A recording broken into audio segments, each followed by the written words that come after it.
Selamat pagi Bapak Ibu Saudara-saudara, jemaat yang dikasihi Tuhan Yesus Kristus. Mari kita mendengarkan renungan harian Sabtu 29 Maret 2025. Mari kita bersatu di dalam doa. Kasih karunia dan damai sejahtera dari Allah Bapa kiranya menerangi hati dan pikiran saudara-saudara. Di dalam nama Yesus Kristus Tuhan kita. Amin. Jemaat yang dikasihi Tuhan Yesus Kristus, mari kita mendengarkan renungan harian yang tertulis dalam 1 Tesalonika 5 ayat 15. Perhatikanlah supaya jangan ada orang yang membalas jahat dengan jahat, tetapi usahakanlah senantiasa yang baik terhadap kamu masing-masing dan terhadap semua orang. Saudara-saudara, jemaat yang dikasihi Tuhan Yesus Kristus, kita mungkin pernah mendengar sebuah ungkapan kejahatan harus dibalas dengan kejahatan. Atau bahkan pembalasan lebih kejam dari perbuatan. Ada juga pernyataan yang mengatakan air susu dibalas dengan air tuba.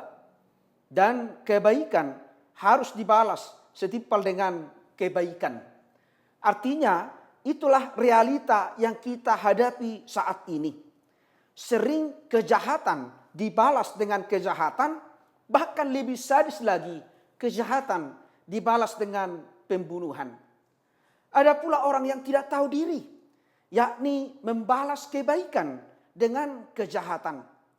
Tetapi ada yang berbuat baik karena diperlakukan baik, maka ia membalasnya dengan berbuat baik. Inilah yang sering terjadi yang kita lakukan dalam kehidupan kita.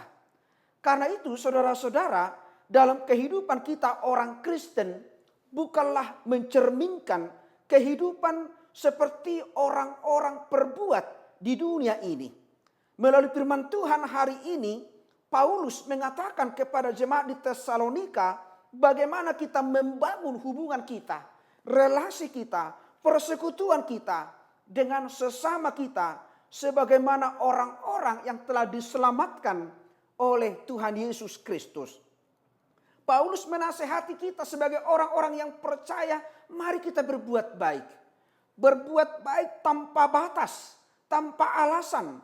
Berbuat baik kepada orang tanpa melihat status sosial. Sekalipun kita diperlakukan dengan tidak baik, tetapi jati diri kita, karakter kita sebagai anak-anak Tuhan haruslah berbuat baik. Memang sebagai manusia sulit kita membalas kejahatan dengan kebaikan. Tetapi sebagai orang yang percaya kepada Kristus, karakter kita haruslah dibangun di dalam kasih kita sebagaimana Yesus mengasihi kita. Identitas kita, karakter kita, kepribadian kita sebagai orang Kristen haruslah nampak di dalam diri kita sebagai orang-orang yang telah diselamatkan, yang telah dikasihi oleh Yesus Kristus. Jika kita berbuat baik kepada orang yang berbuat baik, itu sama halnya dengan kebanyakan orang, itu hal biasa. Tetapi kalau kita berbuat baik, sekalipun orang tidak peduli, sekalipun orang tidak mengasihi kita, tetapi disitulah karakter kita. Paulus juga mengatakan dalam Galatia 6 ayat 9, janganlah jemu-jemu berbuat baik. Apabila jika sudah tiba waktunya, kita akan menuai. Tuhan mengajak kita berbuat baik bukanlah sekali. Sepanjang hidup kita, sepanjang waktu yang diberikan Tuhan kepada kita, mari kita selalu berbuat baik. Karena Kristus telah memberikan kebaikan kepada kita, Kristus telah berbuat baik kepada kita, maka jati diri kita sebagai orang-orang yang percaya haruslah hidup di dalam kebaikan Tuhan. Dengan berbuat baik kepada orang lain, maka orang lain akan terberkati.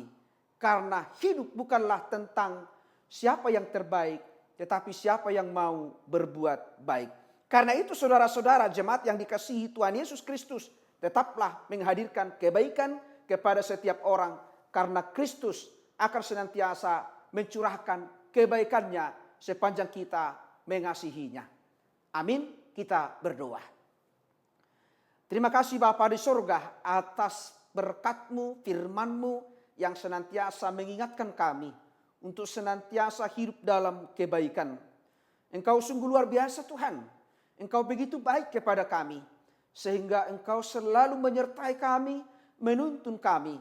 Bahkan di pagi hari ini Engkau mengingatkan kami untuk menjalani kehidupan kami seturut dengan apa yang Tuhan berikan kepada kami, memberikan sukacita keselamatan. Karena itu Tuhan, berkati kami sebagai anak-anak Tuhan untuk selalu menghadirkan kebaikan Tuhan, untuk senantiasa berbuat yang baik kepada setiap orang. Karena itulah jati diri kami, karakter kami sebagai orang-orang yang telah Engkau selamatkan. Berkati seluruh jemaat-Mu, berkati setiap pelayanan kami, berkati setiap kehidupan kami. Kiranya kebaikan Tuhan senantiasa menyentuh kehidupan kami, supaya kami berbuat baik tanpa melihat status sosial orang. Berbuat baik adalah ciri khas kami. Berbuat baik adalah karakter kami. Karena Engkau lebih dulu memberikan kebaikan, memberikan nyawa-Mu, supaya kami memperoleh kehidupan yang kekal. Ampuni kami Tuhan dari segala dosa-dosa kami, supaya kami layak menerima berkat-Mu. Terimalah doa kami ini yang kami sampaikan di dalam nama anak-Mu Yesus Kristus, Tuhan dan Juru Selamat kami. Anugerah dari Tuhan kita Yesus Kristus, kasih setia dari Allah Bapa, dan persekutuan dengan Roh Kudus, kiranya menyertai dan memberkati saudara-saudara hari ini sampai selama-lamanya. Amin. Jemaat yang dikasihi Tuhan Yesus Kristus, selamat beraktivitas. Tuhan Yesus memberkati. Shalom.